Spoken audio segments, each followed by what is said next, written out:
It's going to be a book. Sorry. Are you writing a book? Maybe for the last 8 years. Okay, we're all set. All right. Good evening, everyone. Thanks for joining us here in the library. Thanks for joining us at home. As we are going to kind of jump into one of the more unknown aspects of local history, something that's often, not often, but always overlooked when we discuss not just the history of the town, but the history of like New Jersey, right? And more or less the history of the North. I've been a high school teacher for the last like 15-ish years. And one thing that, myself, most of you, right, most of my students have been told is that, well, slavery only existed in the South, right? That it didn't exist in the North, that we are these kind of benevolent do-gooders in the North that didn't partake in this. The unfortunate reality is it is everywhere, okay, in this country at the start of the country. And it will last, obviously, in the South until 1865, all right, with the ending of the Civil War. However, it lasts in New Jersey for a lot longer than most people think. So we will kind of look into this kind of hidden history that's here, a history that is spread throughout the county, really. Nobody really escapes it. But we will examine several people with unique ties to our neck of the woods here in North Bergen. We'll take a look at some other folks from Hoboken, right? And some issues that we're going to face in Jersey City, and we'll go from there. So really what we're doing here today, sorry, all right, is we're going to discuss the historical context here, all right, and the geography of the county, right? We're going to talk about some of the institutions of slavery because that is brought over with the Dutch, okay? We'll talk about the kind of a couple of studies of individuals who were enslaved and some slaveholders that, are tied to this area kind of forever.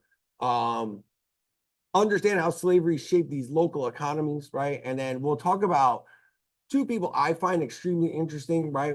When I started doing this research years ago was John Jack Jackson and Decatur Dorsey, along with several other people. We'll get into them. And then we'll kind of look at like how the modern development has kind of obscured their history, right? And our ability to kind of preserve this piece of our history. So eventually, there we go. All right, so we really got to understand like what's going on here. And this is what like was really kind of difficult to do this because, well, Hudson County doesn't exist at most of the time we're talking here. Okay, Hudson County doesn't come into existence until about 1840. All right, it's the bad breakup between what will become Jersey City and Bergen County, right? So at one point, we're all part of Bergen County.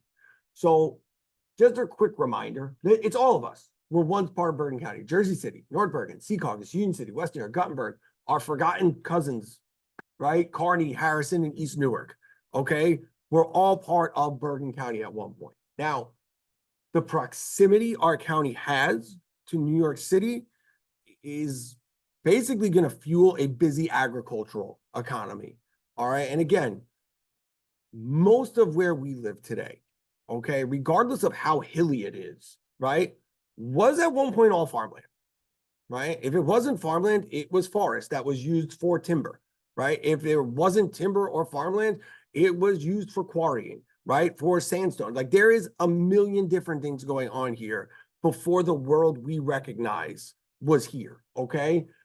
Settlements like the Pavonia settlement in Jersey City, which would be kind of down, like if you're ever in Jersey City or if you're from Jersey City, it would be Communipaw Avenue all the way until you hit the water, right? That's kind of where we're talking about.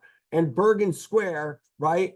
These are places established by the Dutch. And again, just to put Bergen Square in a location for you, it's the next big intersection after Journal Square, where Hudson Catholic is today. That's the big landmark that you could talk, right? We'll talk about that in a second.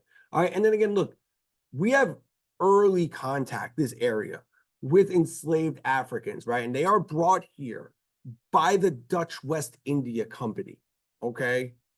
Now, we have slavery in very broad strokes in New Jersey. So the first recorded slave brought to New Jersey is in 1626.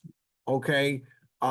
There's still a bit of a debate about where those people were brought in. Most historians will argue that they were brought in through Perth Amboy. And the reason is, well, and again, this is one of these things that, and again, being a history teacher and with students, like some of them are very like, whoa, when they hear this, but like there are slave markets, okay? You would have been found in Jersey City, in Hoboken, in Newark, in Perth Amboy, and all the way as far south as a town called Salem, New Jersey, which is opposite Wilmington, Delaware, okay? These things have one thing in common. They're all on the water. These are all ports of entry, okay? So makes sense why they're there. Now, New Jersey will enact what is called the Gradual Emancipation Act of 1804. And effectively what that does is it ends slavery for anyone over the age of 18. If you are under the age of 18, you are put into a apprenticeship program, okay? Which again, because folks have to now look at their children being left in this system, they also stay within that system, okay? And that's going to be a really interesting thing that happens here in New Jersey is that people don't take the emancipation that they get. And it's really misunderstood. And we'll look at it with Jack Johnson because it's really misunderstood in their concepts.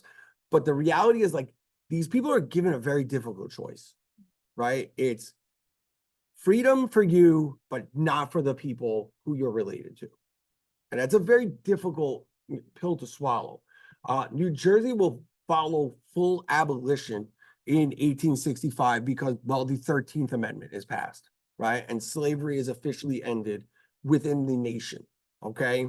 The economic role, right, that is played is enslaved labor is supportive of domestic service, right? Skilled trades, okay? Small scale agriculture and port operations. And again, this is important to understand because the role slavery plays, especially in the narrative of American history, is that it was just agricultural work.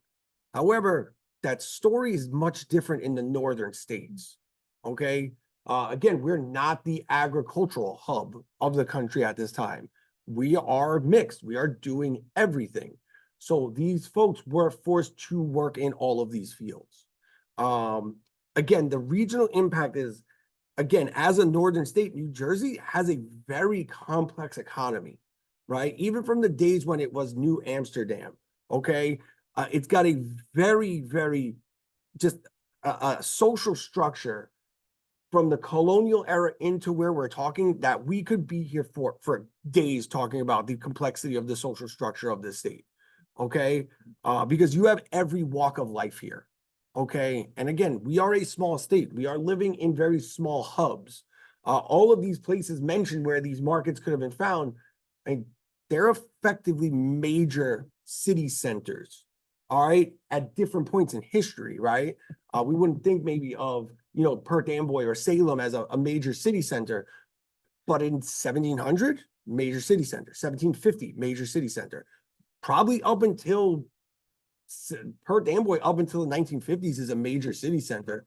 Salem, New Jersey, probably up until the, you know, 1940s, 1950s, that's a major city center for the state. All right, now, in Jersey City, Bergen Square and Pavonia, right, they have a certain aspect that we have to talk about now. Again, Pavonia is part of the New Netherlands settlement. That's what the Dutch are calling New Jersey, right? Enslaved Africans, again, they are working there from the minute the Dutch arrive, okay?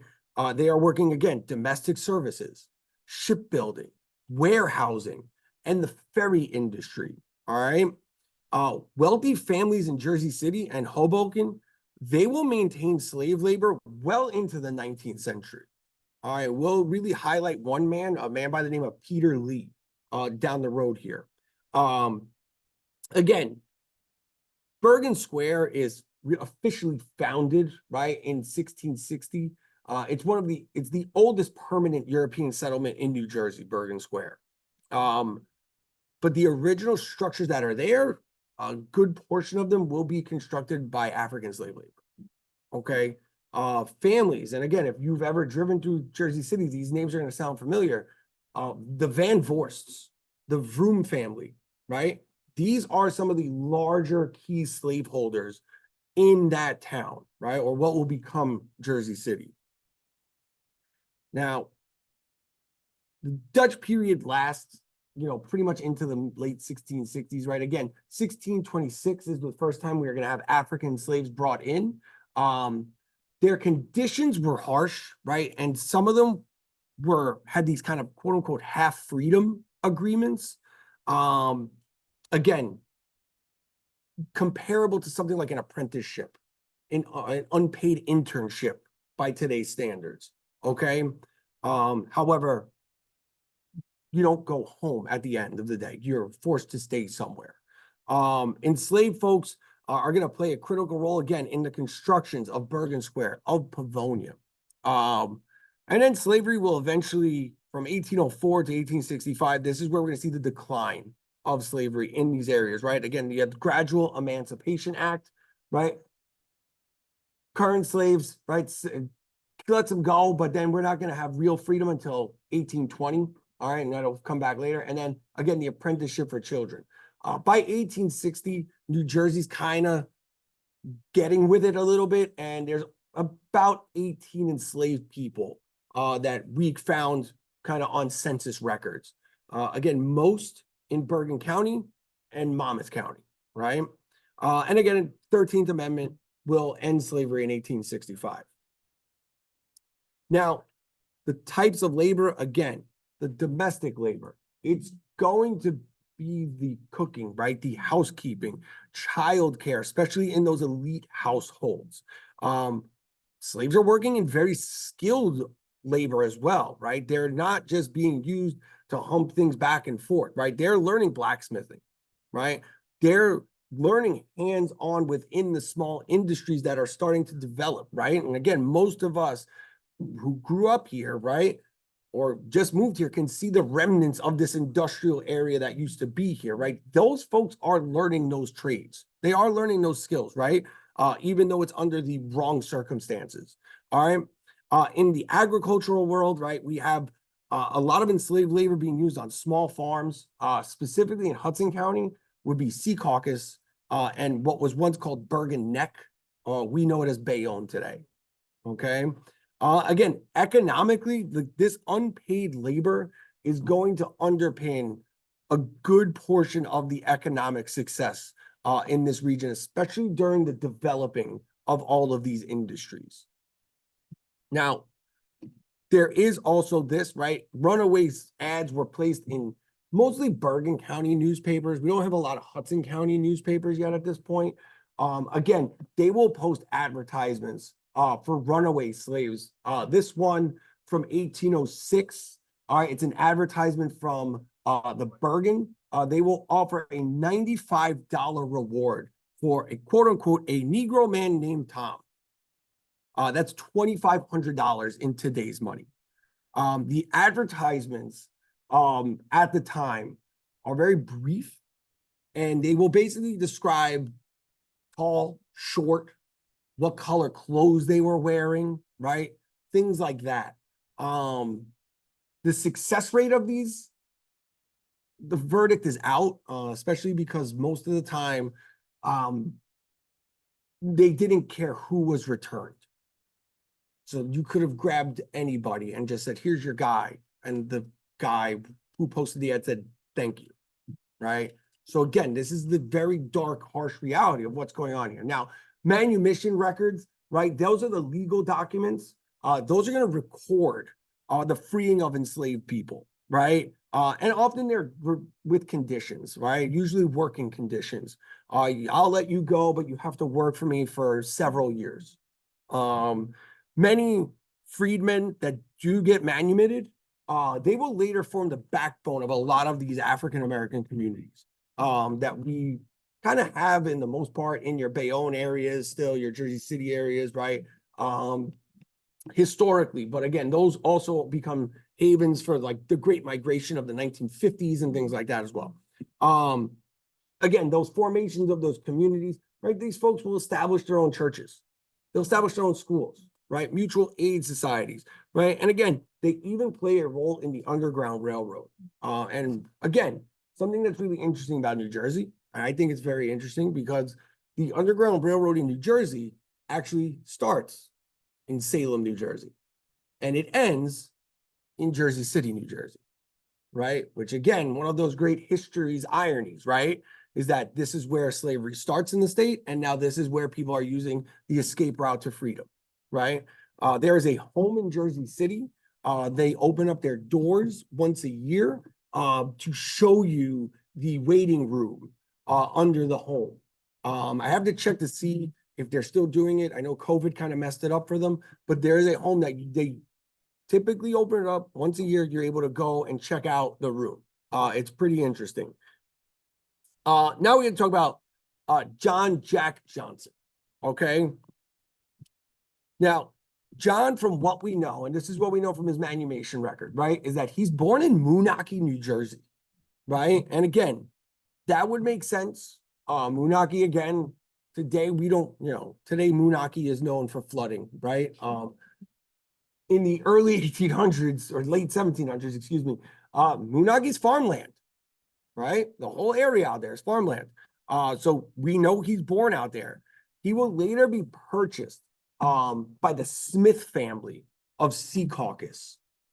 We'll talk about them in the next slide.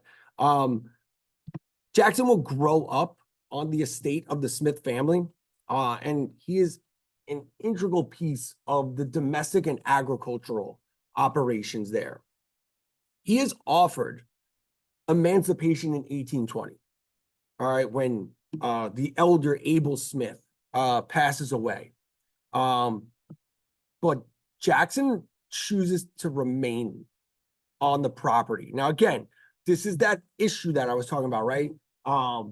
It's a complex decision that he has to make. And from what we could piece together is that we don't know if it's like personal ties to the family. Again, like I think by today's standards, we would probably call it something like Stockholm syndrome, right?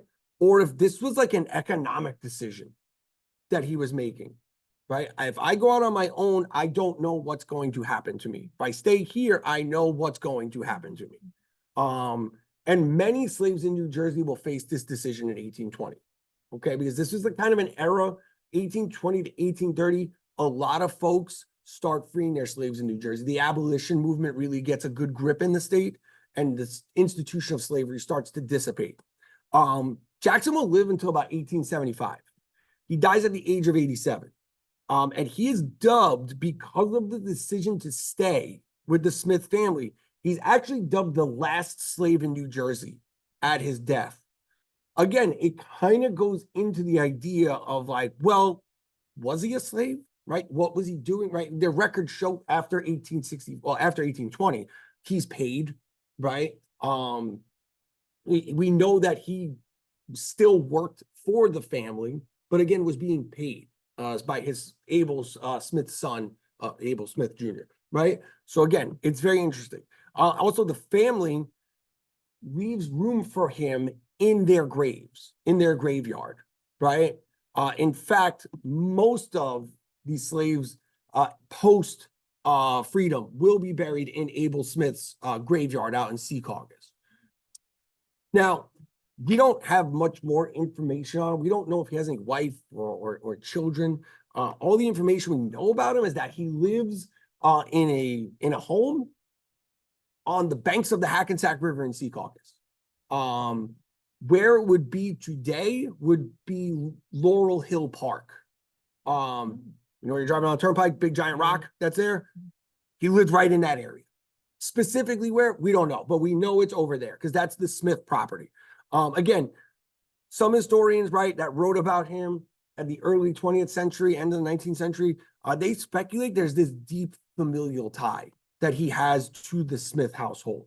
Again, the decision, we don't know, right? He doesn't leave any records behind himself. So we don't know if this is like he really wants to stay with the family, or if this is him just looking for stability in his life, or if this is the idea that he's just permanently linked to these people. We don't know. We'll never understand. And again, look, I'm going through this. There's several other groups of people who are interested in Mr. Jackson.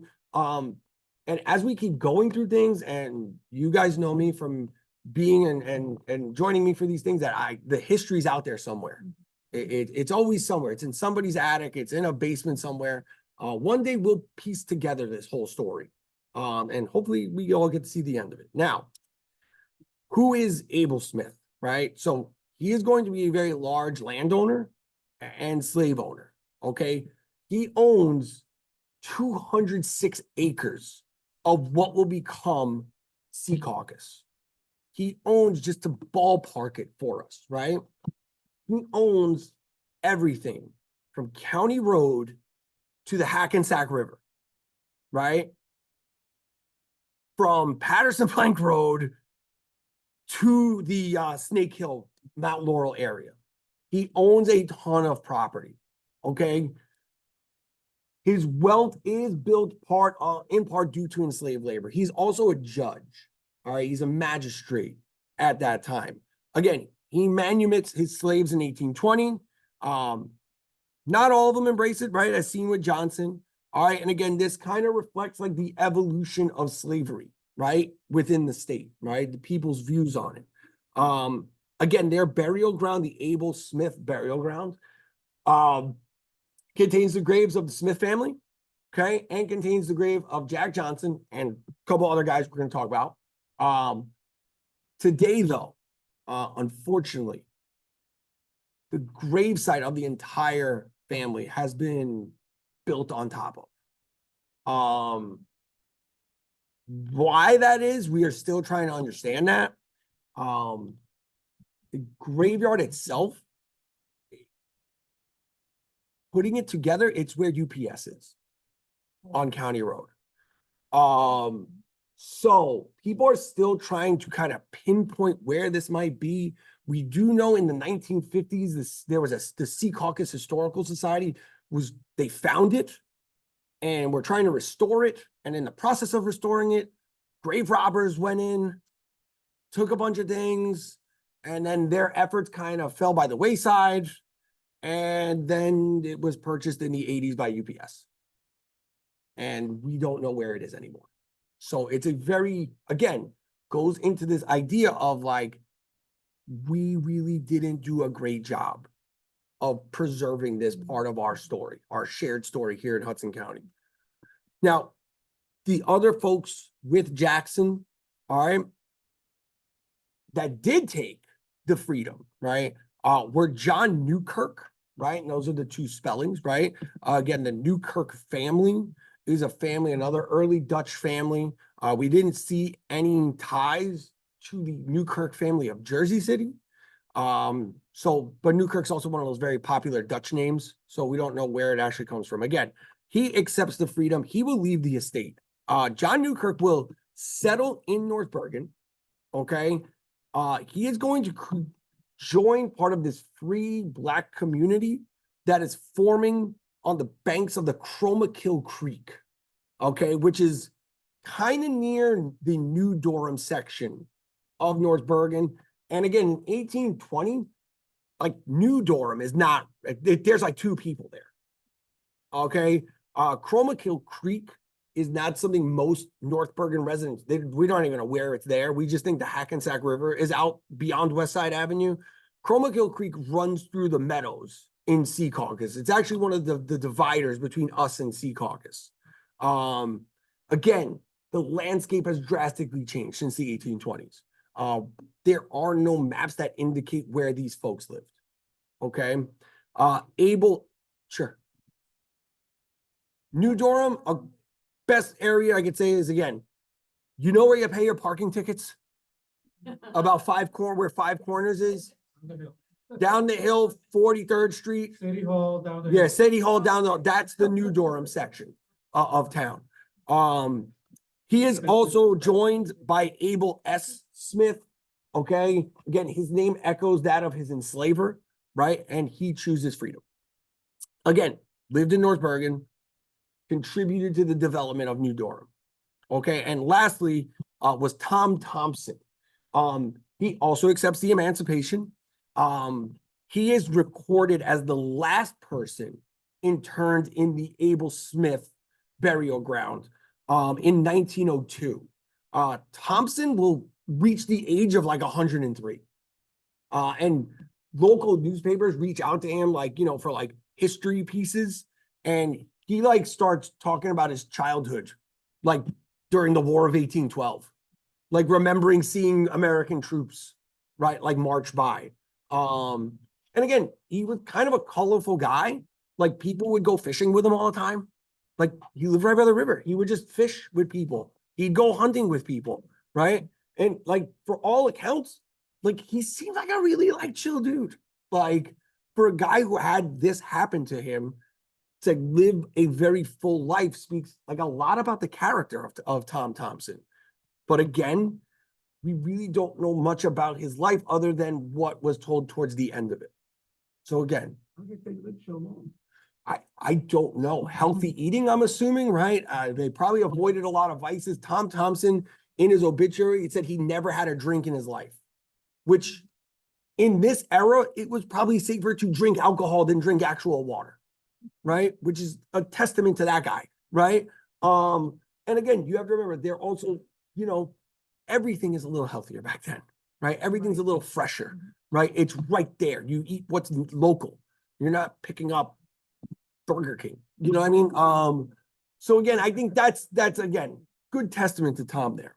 Now, we're shift gears a little bit because there is also other ties to the industry of slavery in our area. And again, this is a really unique way, and the way we know about this is even more bizarre. So William P. Wright is going to be the son of an English lord.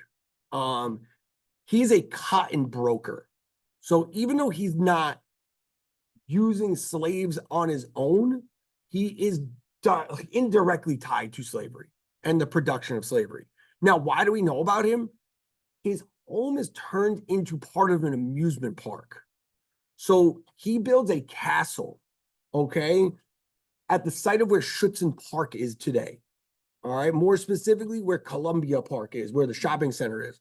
By the time the amusement park takes over, they just incorporate his home as a dining hall. So most of what we know about William Wright is all this kind of leftover advertisement stuff from the amusement park. And again, we know that the home was a medieval style hall. It had coats of arms, right? All this really British stuff, right? And again, it becomes known as the Old Castle when Hudson Park comes, but that castle is built off the labor of slaves, right? Indirectly, right? The finances he gained from slavery are what will build that castle. All right, again, the fortunes derived, right, at least in part from the cotton trade, which again, reliant on slave labor. Mr. Wright will sell the castle in 1865 when the cotton market completely collapses after the Civil War. And he will go back to England after that.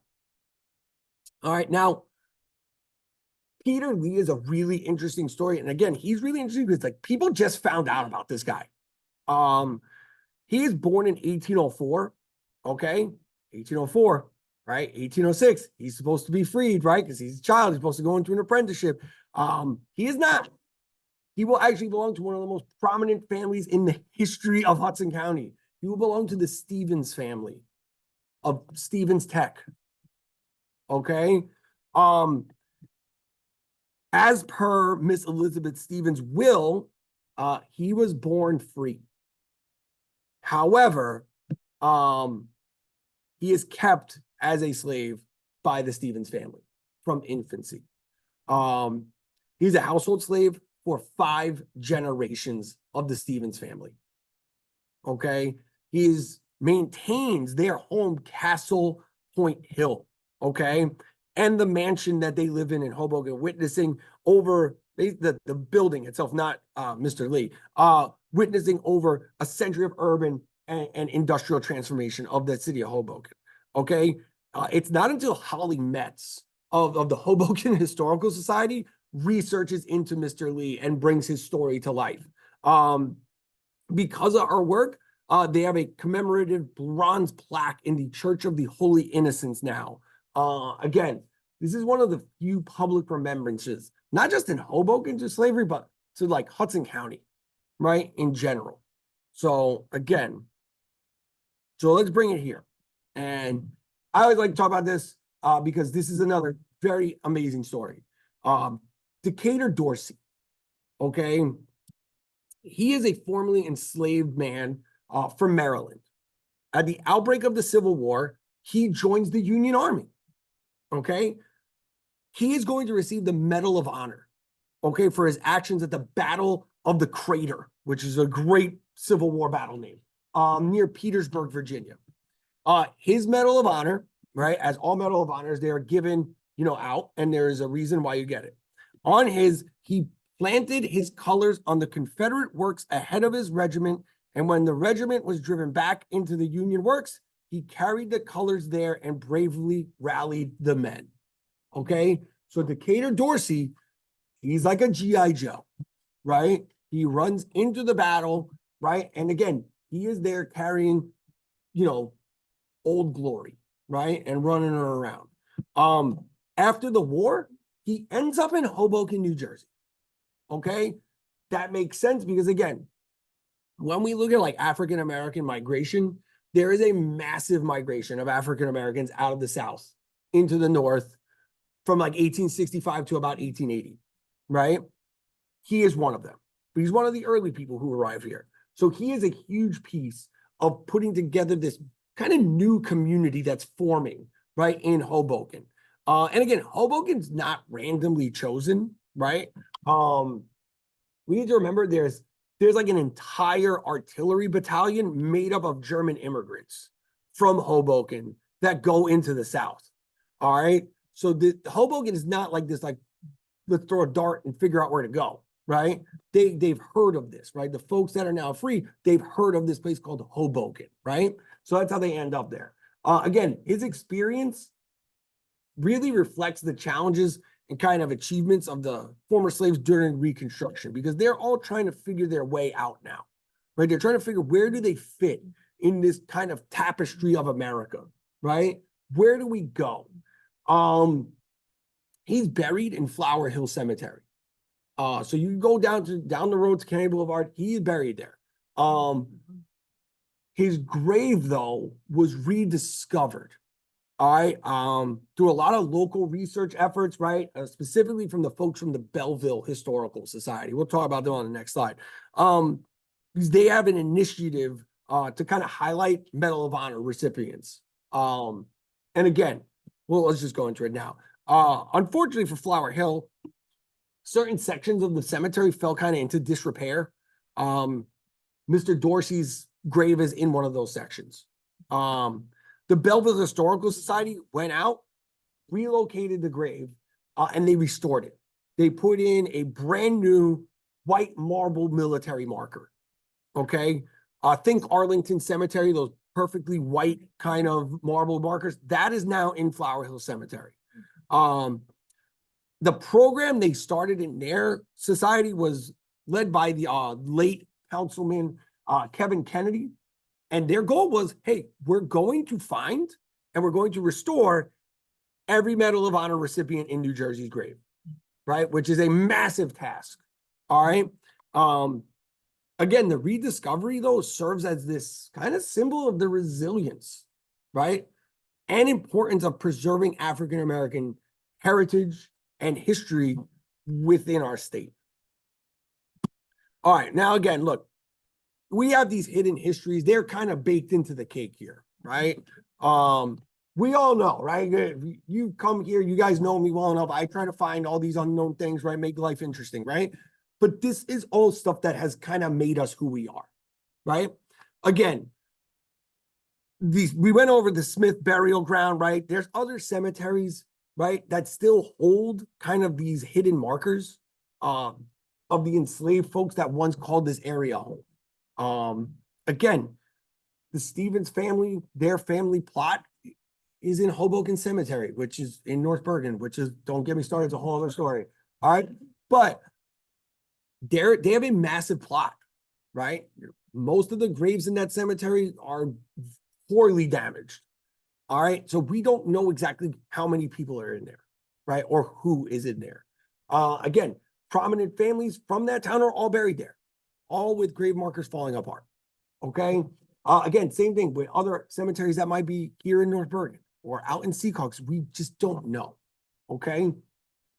Urban development is just built over these things, right? And look, I'm not here to judge the people that came before us with building things like that's not my job, right? I'm not here for that. But through kind of just the progress idea, we've lost a lot of things, right? We've lost a lot of markers. We lost a lot of history that is now kind of hidden here. When it comes to names and memories, I mean, listen, I grew up in this town. When I did the research and saw Newkirk and Smith, right, I was like, wow. I was like, that's something I never really thought of before, right? These are reflective of local family names, but they're tied to the development of the town, but also tied to the issue of slavery in the area, right? Again, there's constant efforts right now to try to preserve these things within the township level, like with what I'm doing with other folks from West New York and from Union City, right? What the county is doing right now at that level, right? What the state is trying to do. And these operations are going in every which direction, right? To try to digitize records, preserve these stories, and create memorials, right? Again, it's important. Again, the state, right? Myself, other local folks that do these types of things, we want to bring awareness to this, right? Again, like I said, I'm a history teacher. By nature, I want to give people the full picture, right? Community engagement, right? And again, preserving or trying to preserve these sites the best we can. All right. So look, where are we, right? Hudson County's got a history of slavery, right? We got to accept that. It's multifaceted though. All right. It encompasses the economic aspects, the social aspects, right? Personal dimensions. It's a vibrant story. Okay.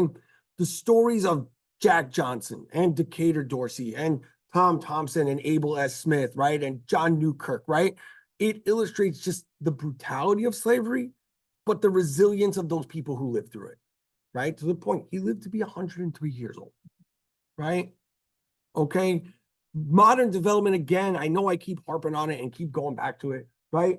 But it really has obscured these histories. I'm not going to come out and say people have tried to hide them, right? I don't think that's the case, right? I think the case is we live in an area of constant change. So these stories kind of go by the wayside because somebody else does this and somebody does that and this happens, right? But it's this ongoing research, right? The efforts at, like I said, local, county, state, that are vital to preserving these stories, right? And again, look, it's important to understand that these hidden histories are essential to address the legacy of slavery, right? Like in our communities today and then in the broader scope of American history. All right. I'll open up the floor to any questions, try to answer them the best I can. Sure. I was a member of the Schaumburg Society, Anyway, there was a couple who were very involved with the African American Genealogical and Historical Society. They lived in Jersey City. And I'm wondering if some of their research might not be in the library in Jersey City on Kennedy Boulevard. I think I went to a couple of their meetings, but they were instrumental in restoring the Little Ferry Cemetery. Oh, okay. Yeah. I know the cemetery. I don't know the full story, but I do know that there was a lot of work done out there, but I'll have to reach out to them. Well, they're dead now. Well, I think the Jersey City Library about having. Sure. The museum of the city in New York several years ago at an exhibit. And, you know how the old maps are, they might show you a line for rivers and. Sure, yeah, of course, yeah. Okay, so I saw some African Americans on this poster, and they were just south of the George Washington Bridge, what would be River Road. Okay. And those houses that they just demolished, I took pictures of it, but something told me that they might have been living somewhere around in those houses. And then I thought someone told me there was a slave, there was an African, whatever you want to call it, burial ground on the other side of the road. Oh, yes, yeah, the cemetery that that cemetery is a weird thing to say. It's a great cemetery. Why is because there's like a million different things going on in there. Yes, there are former slaves buried in there, and there are freedmen buried in there. That is one of the oldest cemeteries in Bergen County. Mostly anybody who's in there has like a direct link to Edgewater somehow. However, Edgewater is like a relatively, what did I say? It's a new town for history, right? Yeah, Edgewater is founded in like the 1880s or 1890s, right? It would have been originally just part of like Fort Lee, right? Or it would have just been encompassed something else, right? So most of those folks that are there have direct ties there. But yes, there are African American slaves buried in there and freedmen buried in there. Good. Yeah, unfortunately they are, but I have a feeling if there's any like old school Edgewater people there, I think they'll go down swinging to save that cemetery because it is like a big deal to them. Like up in the park area? No, so if you're on River Road, this is the worst directions to give to this place. It's right next to the Sojo Spa. That big massive spa thing that's there across the street from Trader Joe, right? That strip. It's a very small entrance. I don't know the hours. I know it's open. Oh, is it by appointment only now? Okay. I'm going back a few years ago. They used to be open like on Saturday for like 4 hours, right? But it might be by appointment. It's a very old cemetery. Well, I was thinking about, you're going up River Road, you pass, what's that famous restaurant on the left? You're going up River Road in Edgewater. Is the boathouse? The old River Palm. Oh, River, yeah. River Palm is here, when you're going on up, and over on the right is supposed to be a cemetery, that's what you told me. That I have no idea. In the park. Yeah, I That'd be easiest way. time to take a ride after this. And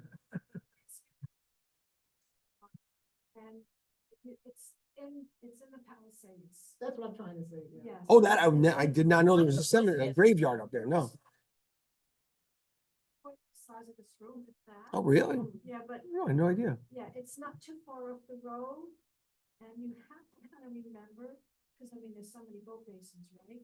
So it's between one of the boat basins and the road that goes, if it continues, it goes out to the Palisades Parkway into England. Right, that's what I'm, yeah. Yeah, Okay. yeah, so it's definitely. Learn something new every day. Oh, I was gonna ask, I thought you might know about. No. I draw the border of my knowledge at Fairview. I don't go into, I don't mess with those guys up there.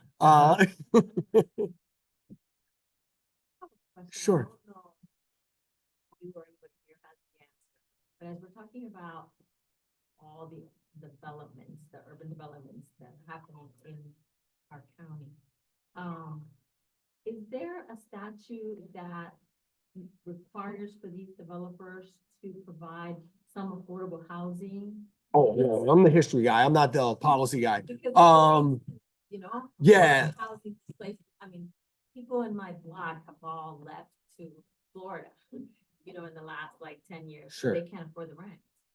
In our county. From the historical aspect, I don't know of any policies related to that. I know I receive inquiries often about like, hey, is this building historical? Hey, who lived here? Kind of things like that. And I have to do my due diligence and, go through all the wonderful census records and tax records and things like that and try to figure out who lived there. Most of the time I have to find out who the builder was, to see if the builder is anybody important. But other than that, there's really no, and that's kind of more of a courtesy thing they're doing. Because I hear from friends from other cities, not in Hudson County, that developers in their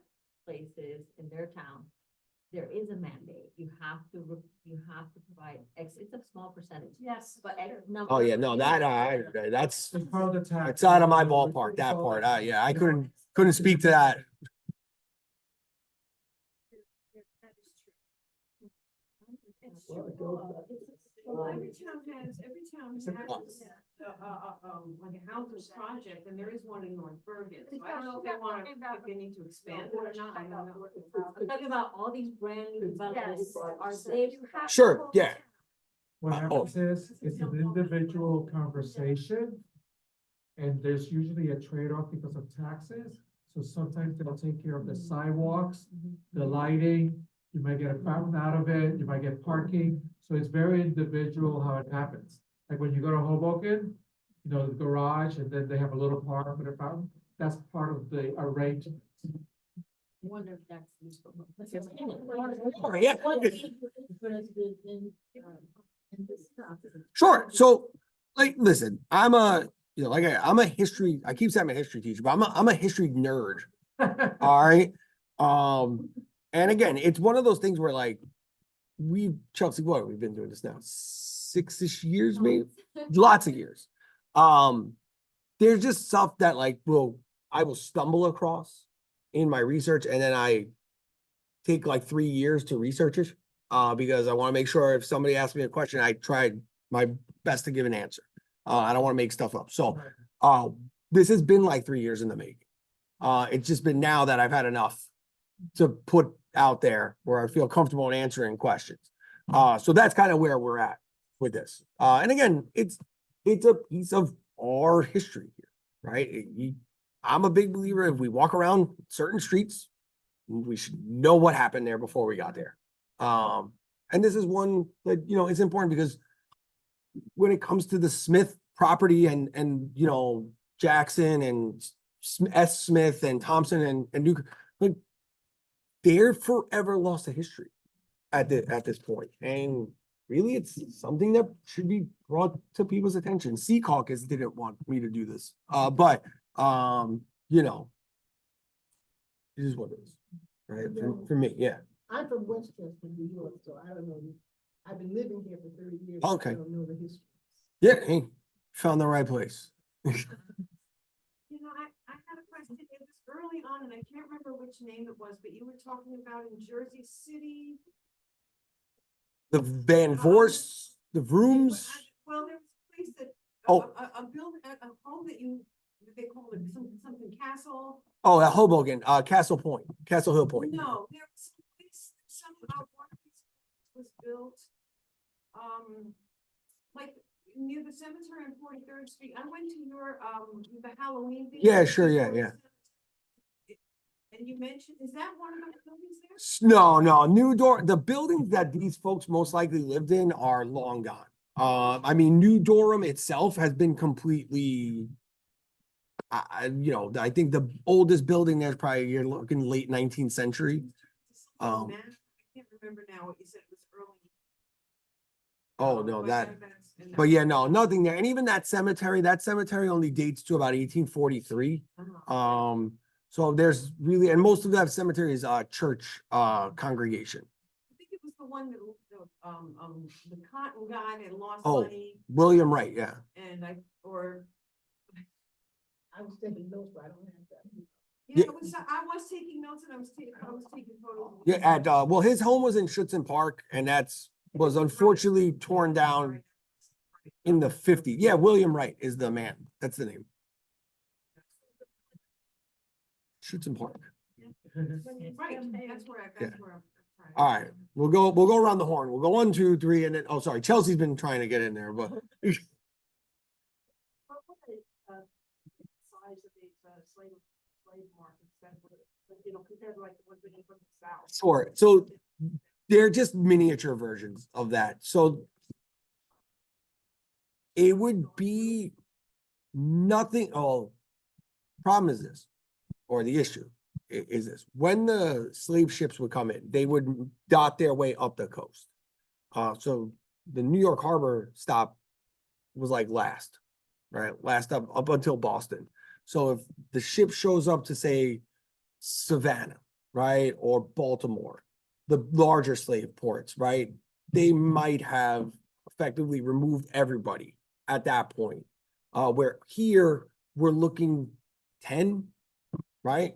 20 maybe to 30 at most. Slavery was out, imported slavery was outward in the early 1800s. Correct. So anything flowing into Baltimore with slaves would have had to be before that. So then- It's only illegal if you get caught, Right. right? The slave markets we're talking about, mostly in New Jersey, are from like 1620-ish till about 1804, right? But there are folks still being brought in, not from Africa. That's the style of government. There's always a loophole, right? So the slave imports were illegal from Africa, not from the Caribbean, right? So slaves were still brought in. Second part. Yeah, a secondary market, for a horrible way to call it, right? But was it done like at will as it was prior? No, but it's not uncommon to have seen folks brought in. Here, not so much. Salem, per damn boy, maybe, right? Smaller ports, right? You're not going into the New York port, right, where there's more eyeballs seeing what's going on. All right? Sure. Is there a plan to do, I like to walk. I got you next month. I got you. Is there a plan to do like, something on the internet or something? We can have like a map of walking tour? I got you. It's in the works. First question. It's in the Number works. two is because, in New York, when they're doing the federal building, that they Mhm. cover the African Bergen. Sure, yeah.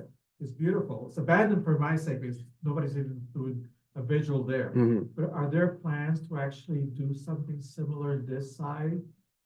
I mean, So in plaques and, things that are very visible, so that. our town, we don't have much, in regards to this. I mean, in 1820, and when all these folks are passing away, like Secaucus is technically part of North Bergen at that point. Secaucus becomes a town in 1900. So technically all this is happening in North Bergen. History. Right? But the property is Secaucus. So I could go and make my case and they could be like, hit the road. Well, we can document it here, not to embarrass anybody. But put a marker but that's not here, part of our- we don't really have the historical, putting a marker is extremely difficult. You But need, you recognize at least. we could try, but getting markers, like you have to jump through a lot of loopholes to get in there, because you have to prove, you have to show evidence that it happened there. And by evidence, it's not just me saying, hey, I found this. It's physical evidence from the ground has to come out, to show the state, which we found out when we tried to get a marker for, the Battle of Bulls Ferry, that we have to go onto 74th Street and ask people if we could metal detect in their property, which Art Schwartz, God bless him, looked at us and said, we're not doing that. And then I said, come on. And he said, no. So that ended that. But yeah, like getting a marker is very difficult. Sure. Is there any effort, because when we see there's so much building going on, Mhm. and if there is, any type of building and there's evidence that there is a grave there. And that there is some type of. Sure. Because in New York, you know what they did? They found it before they built the Twin Correct. Towers, and they just discarded the bones. Yes. So is there anything in New Jersey, or in the state? So there was some precedent set, actually out in Secaucus, when they were building the Turnpike extension, 15X. They discovered the old, burial ground for the, almshouse that was out there. The state had to excavate all the graves and move them. The same thing would apply here. So back in the, don't quote me on it, it's something around the 19-teens, 1920, at the bottom of Bulls Ferry Road where the gas station is, there was a graveyard there. All of those graves were removed, when whoever purchased it way back when, wanted to build there. They were forced to remove all those bodies. And it wasn't a lot, it was only about 10. But for 1910-ish, it's a big deal. Those graves were all brought over to Flower Hill Cemetery. So yeah, there is rules for that. You can't just be like, oops. Didn't see it. No, like there's a lot of rules when it comes to that, especially now because what happened out in Sea Caucus. Just recently, I don't know if you saw it in Austria, in Vienna, they just found, going back to like 98. Yeah, they found They're pretty old over there. Yeah, a mass, mass. No, They of want, course. they're building a stadium, that's what Yeah. happened. They want to build a stadium and they found all these bones. sure. Yeah, I mean, 30 it's soldiers. it's pretty wild. Chelsea, finally. Okay, sure. Okay. There was a sacred named American burial ground that moved to build a turnpike by exit 16 east. No idea. Off the top of my head, I have no idea. I've never heard that one before. I have to look into it. But Native American graveyards, at least from what I do know, were predominantly in Upper Bergen County and Passaic County. If they were here, they could have been. I don't know. There's really no maps that say, hey, there was one here. But the kind of legends, right, of the Native Americans that have been passed down, especially by the older kind of documentation, is that the graveyards were in the northern part of New Jersey. But again, that's somebody else's interpretation of what they were doing. So if there was one there, I'll have to look into it, but that I don't know off the top of my head. Historically, New Jersey being the closest northern state to the South slave trade, and with New York State having been the largest slave sales country. While southern New Jersey residents were hesitant to get rid of their slaves, how did Hudson County residents feel, especially given how close we are? So I think the residents in Hudson County, it's not like this massive institute, right? That's like everybody's got a slave. It's a select like 30 families throughout the entire county, right? So I don't, and I think we could see the progression, right? By like 1820, the Smith family is getting rid of slaves, right? I think there's this progression because the state, being a northern state, also industrializing at this point at a rapid rate. The institution of slavery is just proving to be kind of useless in New Jersey. Couple that with the idea that there's massive waves of immigrants now coming from Ireland starting about 1850, right? So now there is, this is a terrible way to say this, there is just countless cheap labor everywhere. And they are folks that are speaking a language, they don't know anything. So for them getting I think the average salary in like 1840 was like $1 a week or something like that, right? For them, like that's a better opportunity. So again, how they actually felt, I don't know. But I do think there's just such a small number of people in New Jersey that do have slaves, or Hudson County, excuse me, that have slaves, that it's kind of this thing that they just kind of go with the times. And they look and say, well, that was what we used to do, and now we're going to do something else. Reflect what people that lived here thought felt. So yes and no. It's hard. Like there's like this big gap when I have to do research, especially like in an older kind of era like this. Like it's very easy to be like, hey, the guy in Jersey City felt this way. But then like the guy in Bergen County, like technically that's us, right?